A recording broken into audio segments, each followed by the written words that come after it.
All right, hey everybody, we're back with another news feed here for you. And just so you know, I post videos every single day. And if you want to find any of these articles here for yourself to read, you can go right here to like Car Scoops or whatever the author is and use any of these keywords. It'll bring up this article for you right away. This one right here, keeping ice for stealing sales from let me slow down. I'm getting ahead of myself. Jeep, Stellantis, okay, wants to steal sales from Tesla and reclaim the midsize market. Jeep's resurgence is taking shape. They want to also keep ICE for the core customer. There's a lot happening with this. There's a lot going on. They just had their investors meeting, and there was a lot of stuff they talked about. You can read the article if you want to, but we're going to highlight some stuff. They have new ICE-powered. Jeep will introduce a new ICE-powered midsize SUV, likely bringing back the Cherokee name. Love that it's coming back as an ICE. Internal combustion engine. The automaker's new EV range is targeted at attracting new customers to the brand. They say right here they expect 85% market coverage in 2027. And they go on here to say, in here, they go through some details. They know they're bringing back, we have the Wagoneer S coming, that we've already talked about. We got the Recon that is like the Wrangler coming. I've talked about that and done videos on that itself too. And they have big plans. They say right here, he says that 75% of people who bought their Wrangler 4xe plug-in hybrid come from other brands. For Jeep EVs, he expects those numbers to be as high as 100%. The brand that we are targeting mainly is Tesla, but there are many others. So they're going after everything here. And they did say in here too, right here, Jeep says there's also... Jeep will get a mainstream midsize option in 2025 powered by a combustion engine, ICE engine. Although he won't be drawn out on its name, analysts are fairly confident that it's going to be the Cherokee that comes back. It will likely be built on the large platform, the SLTA large platform. So the Cherokee will be bigger than what it was before. It'll be on like the Grand Cherokee, old Grand Cherokee platform, which is, there's a lot of potential here for this. So there's a lot of great things coming with 3 or more new models coming to the midsize. Just in the midsize segment, Jeep could start a resurgence of its midsize SUV dominance that it once had. There's a lot happening here. We're excited. 2025 is going to be a very big year for Jeep as far as that stuff goes. So excited to see. I'll keep you posted on everything as we get it.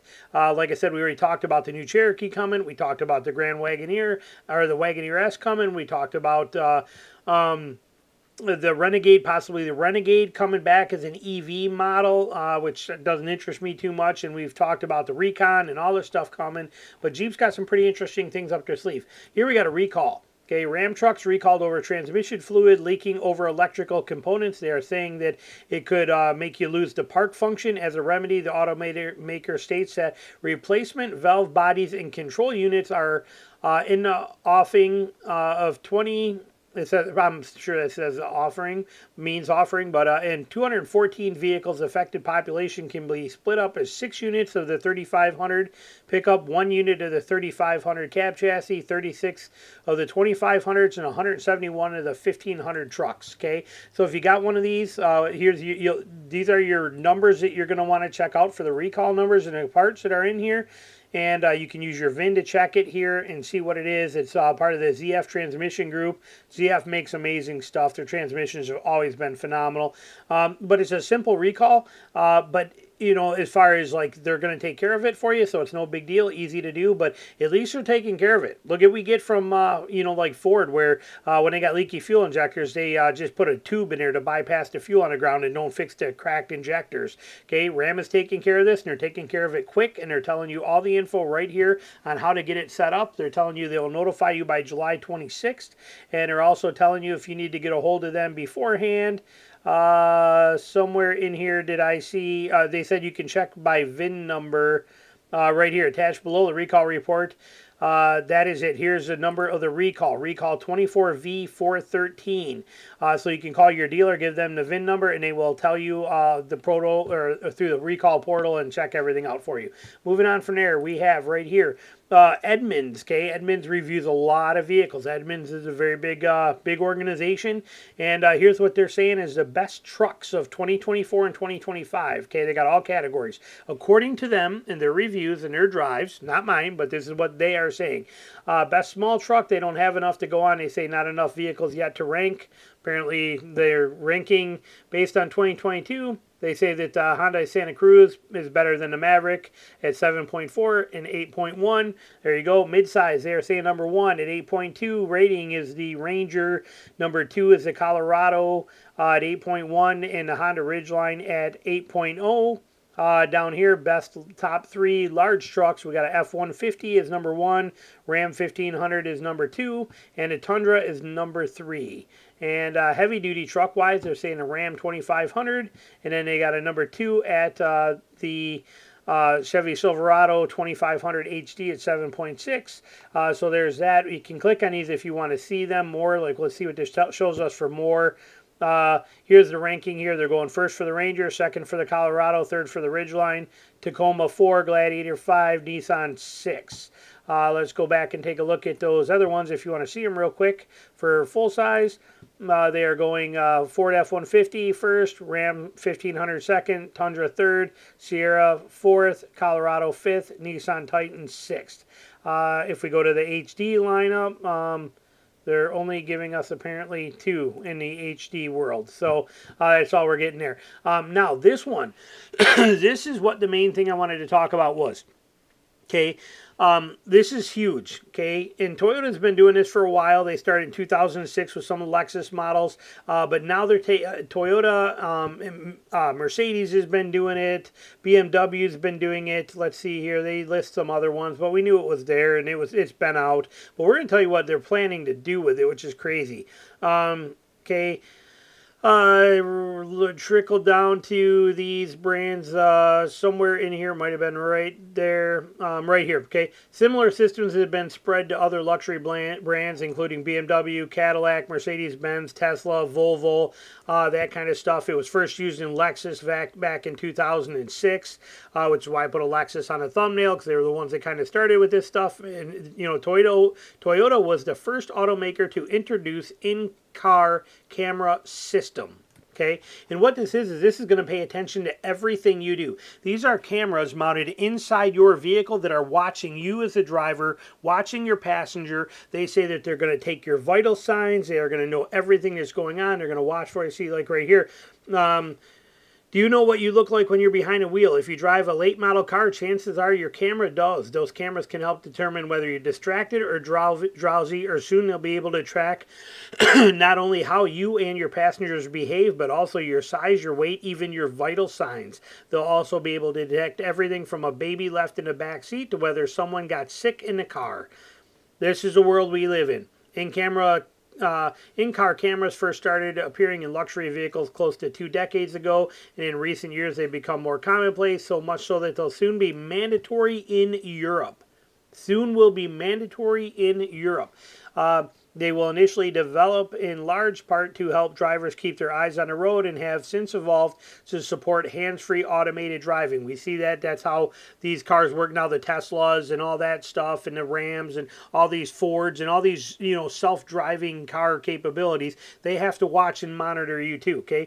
Now cameras are increasingly being incorporated into what's known as driver monitoring systems, DMS, and they are evolving to do everything from recognizing different drivers and adjusting the vehicle settings for each to have a simple gaze activity or activate various vehicle features, to sensing the actions of occupants, to assessing their health and their emotional states.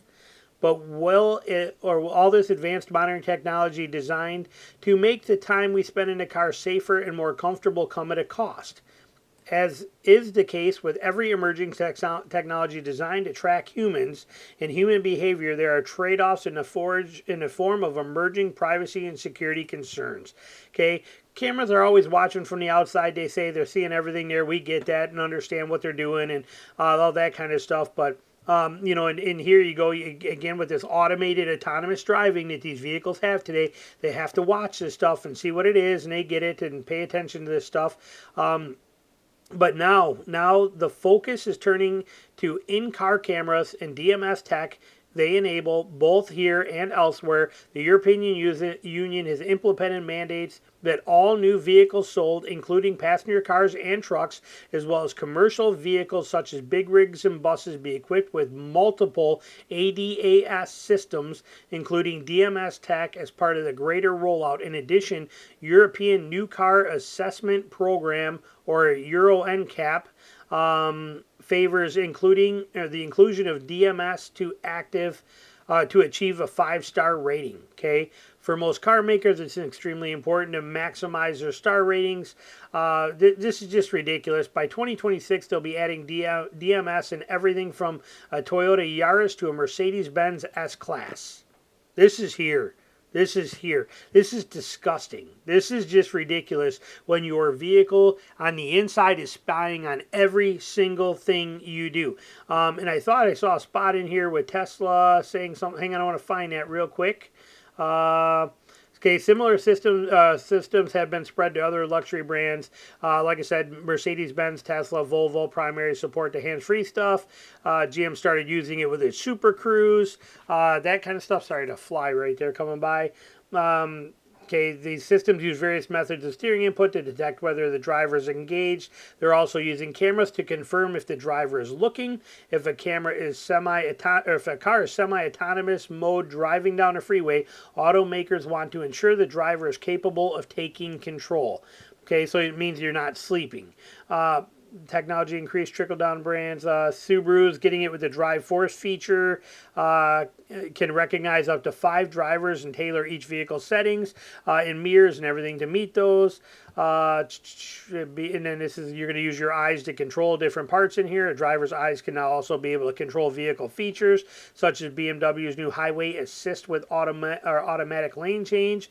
Stuff is just ridiculous. This is just ridiculous.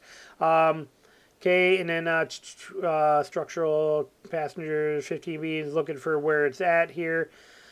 Fine-tune airboy, we know, so they're also going to say that they can use it to fine-tune airbag deployment. We know how a person is seated, their body pose, and what they're doing with their hands. A lot of advanced airbag systems have multi-stage deployment, and knowing a car's occupant position, mass, and the size can ensure the airbag deploys to the right with the right amount of energy. Look at this stuff.